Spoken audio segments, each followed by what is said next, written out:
Welcome to engineers excellence classes. मैं हूं अमित और हम कवर कर रहे थे इंडियन हिस्ट्री में मिडवल इंडिया को, जिसमें हम दिल्ली सल्तनत के वंश के बारे में पढ़ रहे थे और हमने अन्य वंश को कवर करा था, जिसके बाद हम एक नए वंश लोदी वंश में पहुंचे थे। तो आज हम बात करेंगे लोदी वंश की, जिसने 1451 से 1556 ईस्वी तक क्या करा, दिल्ली सल्तनत में शासन करा।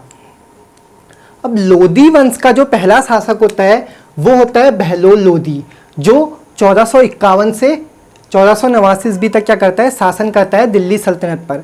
अब बहलोल लोदी को जानने से पहले, बहलोल लोदी वंश के पहले शासक बहलोल लोदी को समझने से पहले आते हैं प्रीवियस जो लेक्चर में हमने देखा था किसके बारे में, कौन से वंश के बारे में, सैयद वंश के अंतिम शासक के बारे में, जो कौन था, अलाउद्दीन आदिल शाह था। अब अलाउद्दीन आदिल शाह ने 1445 ईस्वी में वो दिल्ली सल्तनत का शासक रहा था।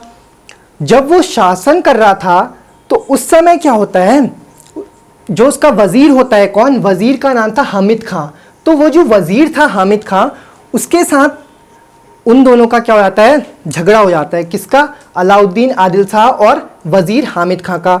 जब दोनों में झगड़ा हो गया था तो 1447 ईस्वी में जो अलाउद्दीन आदिल शाह था, जो सैयद वंश का अंतिम शासक अलाउद्दीन आदिल शाह था, वो कहाँ चले गया, बदायूं चले गया। अब जब वो बदायूं चले गया तो बदायूं जाने से पहले उसने क्या करा, जो अपना शासन था वो अपनी पत्नी के दो भाइयों में बांट दिया। और वो दो भाई थे कौन, शाहना ए शहर और दूसरे थे अमीर कोहते। ठीक है, दो भाई कौन थे, शाहना ए शहर और अमीर कोहते। अब जब शाहना ए शहर और अमीर कोहते में बट गया शासन तो दोनों में आपसी मतभेद होने लगे। ठीक है, राज्य को लेकर, शासन को लेकर आपसी मतभेद होने लगे। जब दोनों में आपसी मतभेद होने लगे तो दोनों में एक युद्ध छिड़ गया। शाहना ए शहर और अमीर कोहते में क्या हुआ, युद्ध छिड़ गया। और इस युद्ध में क्या हुआ, शाहना ए शहर की मृत्यु हो गई। तो अब शासक कौन बचा, सिर्फ अमीर कोहते बचा। और अमीर कोहते को जनता ने क्या करा, मार दिया। क्यों, क्योंकि ये क्या था, अमीर कोहते क्या था, एक अयोग्य शासक था और शासन के लिए दोनों में युद्ध हुआ था। तो इसकी साइड जो थे, जो जनता इसकी साइड थी, शाहना ये शहर की साइड थी, उनने क्या करा, विद्रोह करा और अमीर कोहते को क्या हुआ, मार दिया गया। अब अमीर कोहते जब मर गया तो उसके बाद शासक के पद पर विराजमान होने के लिए सिर्फ दो शासन रहे, कौन, बहलोल लोदी और हमीद खां। हमीद खां जो वजीर था। ठीक है, अब हमीद खां को बहलोल लोदी ने 1450 ईस्वी में क्या कर दिया, मार दिया। जब 1450 ईस्वी में बहलोल लोदी ने हामिद खां जो वजीर था उसको मार दिया तो सिर्फ एक शासक रहता है जो दिल्ली सल्तनत की गद्दी पर बैठने के लिए तत्पर रहता है, वो होता है कौन, बहलोल लोदी। और 19 अप्रैल 1451 को जो लोदी वंश का पहला शासक रहता है बहलोल लोदी, उसका क्या होता है, राज्याभिषेक होता है और वो दिल्ली सल्तनत में लोदी वंश का प्रथम सुल्तान बनता है। अब जो बहलोल लोदी था, जो 1451 ईस्वी में दिल्ली सल्तनत की गद्दी पर बैठा, वो एक अफगान शासक था और ये पहला अफगान शासक था जो दिल्ली सल्तनत में क्या हुआ, जिसने दिल्ली सल्तनत में क्या हुआ, राज करा। उसके साथ साथ ये एक ऐसा शासक था जिसने सबसे अधिकतम वर्षों तक क्या करा, शासन करा। दिल्ली सल्तनत पर जो सबसे अधिकतम वर्षों तक शासन करा था वो बहलोल लोदी ने करा था। और उसका क्वेश्चन बनता है कि सबसे अधिक वर्षों तक शासन करने वाला शासक कौन था, तो वो था कौन, बहलोल लोदी। ठीक है, बहलोल लोदी कौन था, सबसे अधिक वर्षों तक शासन करने वाला शासक। दूसरा, अब जब ये शासन दिल्ली सल्तनत का शासक बना तो इसने क्या हुआ, एक सिक्के चलाए। ठीक है, तांबे के सिक्के चलाए और उन सिक्कों को क्या नाम दिया गया, बहलोली सिक्का या फिर बहलोल सिक्का। ठीक है, बहलोल लोदी द्वारा जो सिक्के चलाए गए उन्हें नाम दिया गया बहलोली सिक्का या फिर बहलोल सिक्का। ये जो बहलोली सिक्के थे, जो तांबे के सिक्के बहलोल लोदी ने चलाए, जो बहलोली सिक्के थे, वो कितने वर्षों तक, 38 वर्षों तक क्या हुए, दिल्ली सल्तनत में बने रहे। मतलब 38 वर्षों के पश्चात जब अकबर आया तो अकबर ने एक नए सिक्के चलाए। ठीक है, तब तक कौन से सिक्के चल रहे हैं? तब तक जो सिक्के चल रहे थे वो चल रहे कौन से? बहलोली सिक्के, जो बहलोल लोदी द्वारा चलाए गए। जब ये सिंहासन पर बैठा, ठीक है, जब ये सिंहासन पर बैठा तो इसने एक उपाधि धारण करी और वो उपाधि थी गाजी की उपाधि। तो सर्वप्रथम जो बहलोल लोदी ने उपाधि धारण करी वो उपाधि थी कौन सी? गाजी की उपाधि। ठीक है, सिंहासन पर तो बैठ गया। एक और बात बताते हैं कि सिंहासन पर बैठ गया, पर ये पहला शासक था दिल्ली सल्तनत का जिसने सिंहासन को नहीं अपनाया। सिंहासन को नहीं अपनाया का मतलब समझते हैं कि अभी तक हम देख रहे थे कि जो शासक आए दिल्ली सल्तनत पे, उन्होंने क्या करा? वो एक सिंहासन अपना लेते थे, मतलब एक ऊंचाई वाली जगह पर क्या होती थी? एक कुर्सी होती थी, वो राजा की कुर्सी होती थी। ठीक है, वो एक सिंहासन कहलाता था। तो उस सिंहासन को बहलोल लोदी ने उस सिंहासन को न अपना कर जमीन पर, ठीक है, गद्दी बिछाकर या फिर जो भी है बिस्तर बिछाकर वहां वो नीचे बैठा करता था। ठीक है, ऐसा शासक था, मतलब ऊंचाई से प्यार नहीं था, जमीन से लगाव था। तो एक ऐसा शासक जिसने क्या है? सिंहासन को नहीं अपनाया। ठीक है, सिंहासन को नहीं अपनाया। अब ये जो सिंहासन को नहीं अपनाने वाली बात है ये मिलती है, ये इसका जो वर्णन मिलता है वो मिलता है अब्दुल्ला की। ठीक है, अब्दुल्ला एक राइटर थे जो कि किसके काल में थे? बहलोल लोदी के काल में थे। तो अब्दुल्ला की एक किताब है तारीख ए दाऊदी। कौन सी किताब है? तारीख ए दाऊदी। उस किताब से क्या है? ये जानकारी मिलती है कि इसने कभी भी सिंहासन को नहीं अपनाया। अब इसके काल में जो युद्ध हुआ उसकी बात करते हैं। तो युद्ध जौनपुर में उस समय क्या था? एक सरकी रहता था। ठीक है, सरकी शासन करता था। तो वो सरकी के साथ क्या हुआ? इसका युद्ध हुआ। और जब जौनपुर के सरकी के साथ युद्ध हुआ तो उसमें एक सेनापति था। ठीक है, जो जौनपुर का सरकी था उसका सेनापति था। उस सेनापति का नाम था क्या? दरिया खां। ठीक है, दरिया खां क्या था? सेनापति था। और वो एक अफगानी सेनापति था। ठीक है, अफगानी सेनापति था। तो अफगान का था। अफगान का जब दरिया खां था तो हमने देखा कि जो बहलोल लोदी है वो भी अफगान का शासक है। तो दोनों ने क्या करा? दोनों आपस में मिल गए। ठीक है, मतलब जौनपुर के सरकी का सेनापति दरिया खां और जो अफगानी पहला शासक है लोदी वंश का बहलोल लोदी, वो दोनों आपस में मिल गए और जौनपुर के सरकी को क्या कर दिया? हरा दिया। ठीक है, इसको हराने के पश्चात क्या हुआ कि जो जौनपुर क्षेत्र था वो भी किसके अंडर में आ गया? किसके? बहलोल लोदी के अंदर में आ गया और दिल्ली सल्तनत का एक हिस्सा बन गया। अब धीरे धीरे क्या हुआ? इस साम्राज्य को और विस्तारित करता हुआ चला गया। ठीक है, इसके बाद इसकी एक बात करते हैं कि जो हिंदुओं के प्रति इसका व्यवहार कैसा था। ठीक है, हिंदुओं के प्रति इसका व्यवहार कैसा था? तो हिंदुओं के प्रति क्या है? इसने कट्टरता न दिखाकर ये क्या था? दयालु था। ठीक है, हिंदुओं के प्रति। अब इसका वर्णन भी हमें कैसे मिलता है ये बात करते हैं। तो इसका वर्णन क्या था? इसके जो प्रधान थे या फिर जो सेना में थे उनमें जो सरदार होते हैं उन सरदारों में क्या है? कुछ क्या थे? प्रतिष्ठित सरदार भी थे जो क्या थे? हिंदू थे। इस प्रकार यह बताया जाता है कि जो हिंदुओं के प्रति इसका व्यवहार था वो कट्टरता न होकर एक दयालु था। अब जब ये अब कुछ समय पश्चात ये क्या हुआ? 1489 ईस्वी में ये क्या हुआ? ग्वालियर को अपने अधीन, ग्वालियर के आसपास के जो क्षेत्र थे वो क्या थे? स्वतंत्र क्षेत्र थे। उन क्षेत्रों को अपने अधीन करने चला। ठीक है, अभियान करा इसने और उन क्षेत्रों को अपने अधीन करने चला। तो जब इसने ग्वालियर के आसपास के क्षेत्र को विजय कर लिया तो जब 1489 ईस्वी में लौट रहा था, कहाँ से? ग्वालियर से। ग्वालियर विजय के पश्चात जब ये लौट रहा था तो लू लगने के कारण क्या हुआ? 1489 ईस्वी में इसकी मृत्यु हो जाती है। और इसकी मृत्यु के पश्चात, ठीक है, जब इसकी मृत्यु हो गई तो इसकी मृत्यु के पश्चात इसका ही पुत्र, ठीक है, इसका पुत्र कौन? सिकंदर लोदी। कौन आता है? सिकंदर लोदी दिल्ली सल्तनत में लोदी वंश का दूसरा शासक बनता है, जो 1489 से 1517 ईस्वी तक क्या करता है? दिल्ली सल्तनत में शासन करता है। अब बहलोल लोदी के क्या थे? 9 पुत्र थे। उन 9 पुत्रों में जो सर्वश्रेष्ठ पुत्र था वो था सिकंदर लोदी, जिस कारण इसे क्या हुआ? दिल्ली सल्तनत की गद्दी आसानी से मिल गई। अब इसका जो मूल नाम था या फिर जो बचपन का नाम कहें तो वो था इसका निज़ाम खां। क्या नाम था? बचपन का नाम था निज़ाम खां। ये क्या था, लोदी वंश के जो शासन रहे थे, जो शासक रहे थे लोदी वंश के, उन सब में जो सर्वश्रेष्ठ शासक था वो था कौन, सिकंदर लोदी। सर्वश्रेष्ठ सुल्तान, सर्वश्रेष्ठ शासक कौन था, वो था सिकंदर लोदी। अब इसकी माता, जो इसकी माता थी वो क्या थी, एक हिंदू थी, ठीक है। इसकी माता क्या थी, हिंदू थी, और उसका नाम था जयबंद। जयबंद इसकी माता का नाम था, जो क्या थी, हिंदू थी। अब जब हिंदू थी तो तरह तरह की बातें होने लगी कि इसकी माता हिंदू है तो हिंदू के प्रति ये एक अच्छा व्यवहार दिखाएगा, ठीक है। जनता में क्या हुआ, हिंदुओं के प्रति एक अच्छा व्यवहार दिखाएगा, पर ऐसा हुआ नहीं। हुआ क्या, इसने शुरुआत में ही हिंदुओं पर क्या है, धार्मिक यात्रा कर लगा दिया, ठीक है। क्या लगा दिया, धार्मिक यात्रा कर लगा दिया। मतलब जो धार्मिक यात्राएं करेगी, जो मंदिर दर्शन या फिर कोई भी धार्मिक यात्रा है, उन यात्राओं पर क्या है, एक कर लगा दिया। वो किसको देना पड़ेगा, राजा को देना पड़ेगा, सरकार को देना पड़ेगा, ठीक है। और ये जो कर था वो हिंदुओं के अलावा बौद्ध धर्म और जैन धर्म के लोगों पर भी लग गया। अब दूसरे कार्य की बात करते हैं, तो दूसरा जो जकात कर था, ठीक है, जकात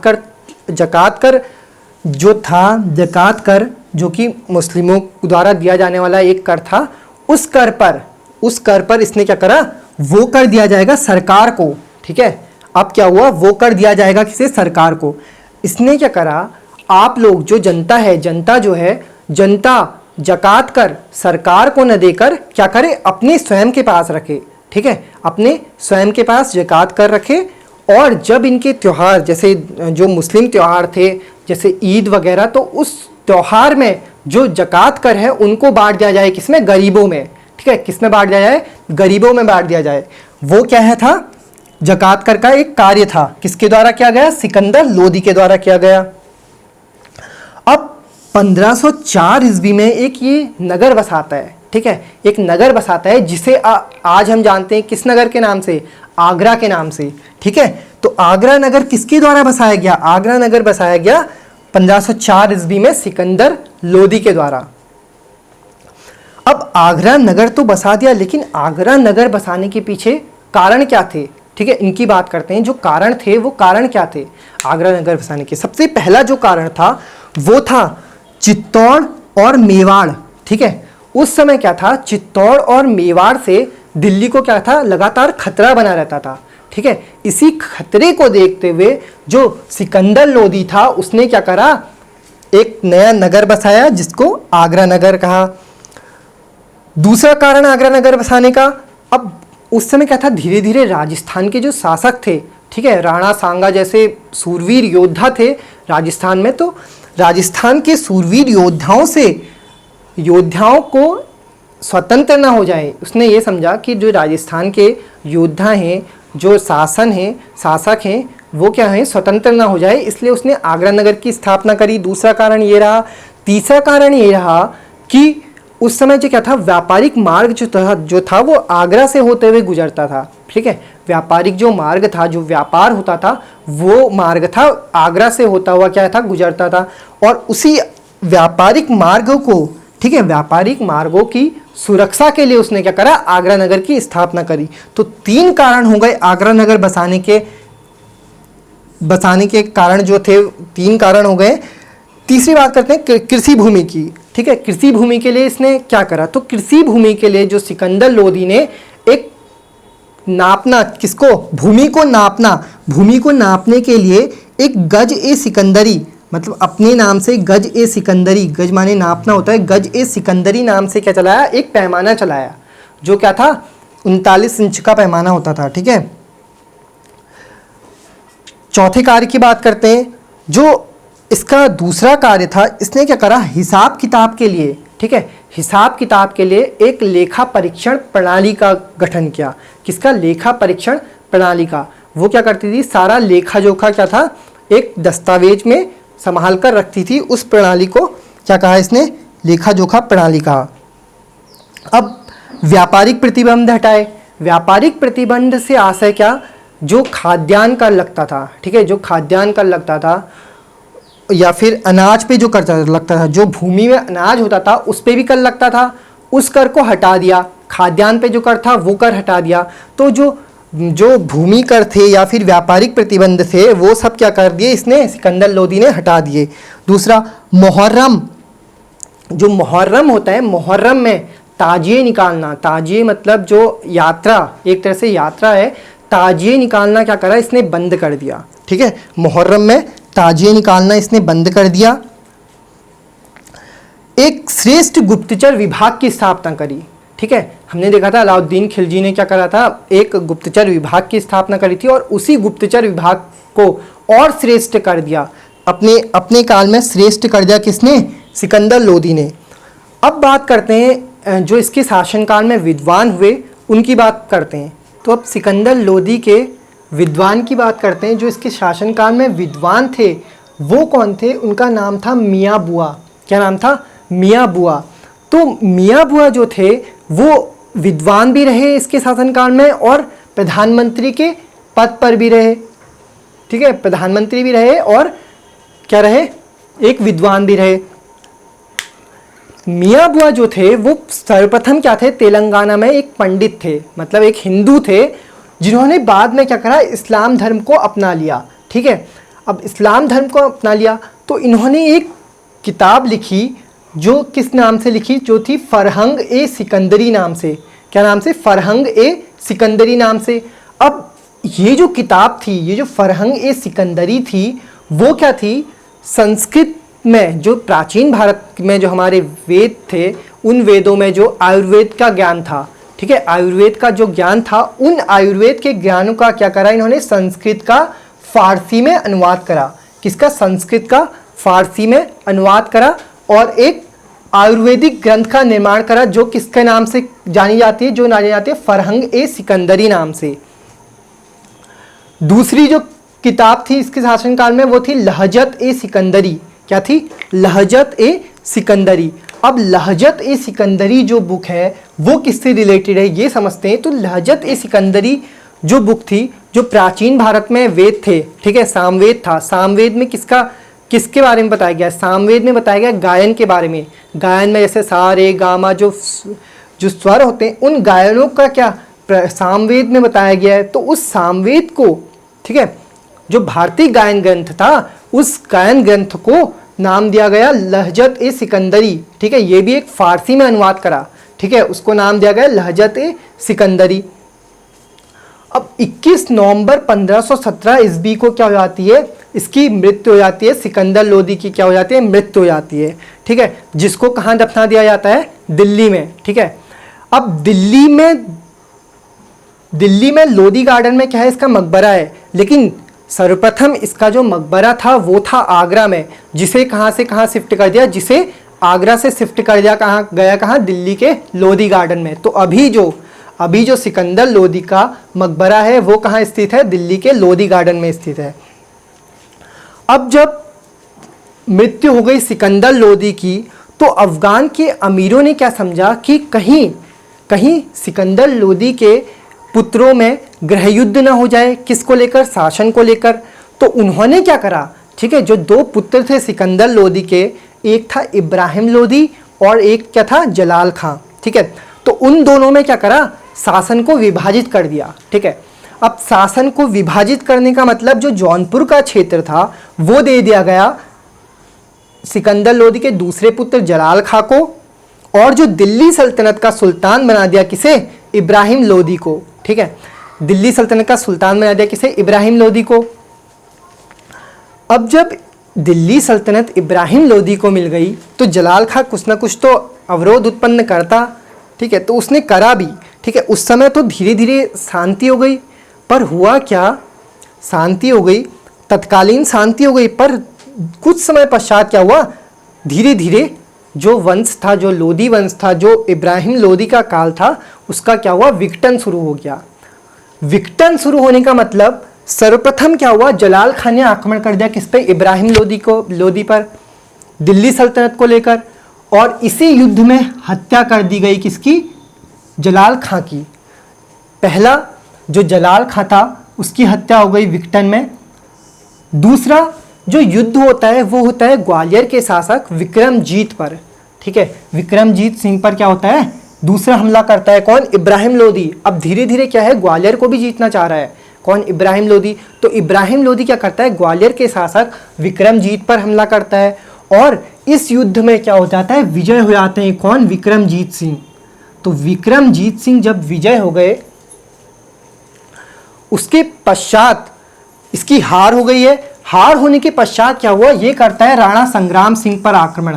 ठीक है, उस समय के सूरवीर योद्धा रहते हैं राणा संग्राम सिंह, जिन्हें राणा सांगा के नाम से जाना जाता है। तो राणा सांगा पर आक्रमण करता है। तो राणा सांगा पर जब यह आक्रमण करता है तो इस युद्ध में भी इसको हार का सामना करना पड़ता है। इस युद्ध में भी इसको क्या करना पड़ता है, हार का सामना करना पड़ता है। फिर दोबारा जब ये हार चुका होता है, फिर 1517 ईस्वी में दोबारा ये आता है राणा सांगा के पास। भैया हारा कैसे हूं मैं, तो भैया जाना है दोबारा युद्ध करो, किससे? राणा सांगा से। और वो युद्ध कहलाया था खतौली का युद्ध। किसका? खतौली नामक स्थान पर हुआ युद्ध खतौली का युद्ध कहलाया। फिर 1518 ईस्वी में इसकी फिर से हार हो जाती है। 1518 ईस्वी में बाड़ी धौरपुल का युद्ध होता है, उसमें भी राणा सांगा से युद्ध होता है। तो उस युद्ध में भी क्या है, किसकी हार हो जाती है? लोदी की, इब्राहिम लोदी की हार हो जाती है। अब धीरे धीरे जब ये अपनी दमनकारी नीति करता जाता है तो अफगान क्या होते हैं, इससे बहुत नाराज होते हैं। ठीक है, और इससे क्या होते हैं, दिल्ली सल्तनत से हटाना चाहते हैं। तो अफगान और भारत के जो शासक, अन्य शासक रहते हैं, वो क्या करते हैं, इसे हटाने का प्रयत्न करते हैं। और जो फरगना का एक शासक होता है कौन? बाबर। ठीक है, फरगना का कौन सा होता है, शासक होता है बाबर। वो उसको मिला होता है उज्बेक क्षेत्र, जो कि 12 वर्ष की आयु में उज्बेक क्षेत्र का विरासत में उसे उज्बेक क्षेत्र मिलता है और वहां का क्या बनता है, सुल्तान बनता है। उस बाबर को आमंत्रित किया जाता है क्या करने के लिए, भारत में आक्रमण करने के लिए। किस पर? इब्राहिम लोदी पर। और इब्राहिम लोदी पर आक्रमण करने के लिए जब उसे बुलाया जाता है तो सर्वप्रथम जो पहला युद्ध होता है, पानीपत का पहला युद्ध, जो कि 21 अप्रैल 1526 ईस्वी को होता है। अब बाबर और इब्राहिम लोदी के बीच जो पानीपत का युद्ध था उसकी बात करते हैं। तो पानीपत के युद्ध में जो इब्राहिम लोदी की सेना थी वो विशाल थी। किससे? बाबर से।